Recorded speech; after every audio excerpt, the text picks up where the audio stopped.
আপনারা অনেকে কমেন্ট করেন যে টাইলস কীভাবে প্রপারভাবে লাগানো যায় বা সঠিক নিয়ম কীটা ওয়াল টাইলস খুলি যায়।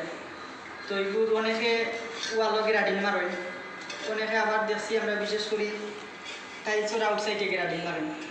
তো সপ্তাহ শেষে হইল গিয়া ওয়ালও গ্রাডিং প্লাস টাইলসের বুকও গ্রাডিং আমি মনে করি এগুলো আসলে ঠিক নাই। আপনি যদি বালু সিমেন্ট তাহলে আপনি মিক্স হয়, অর্থাৎ ওয়ালও আমরা 3 মাল ব্যবহার করি।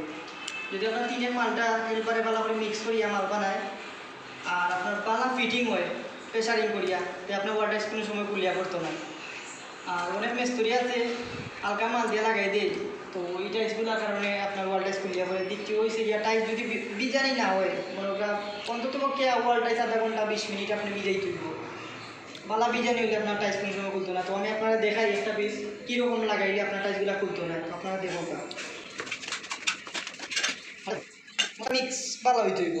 ভালো সিমেন্টের মিক্স যত ভালো হইব তত আপনার টাইলসর ভালো ফিটিংস হইব।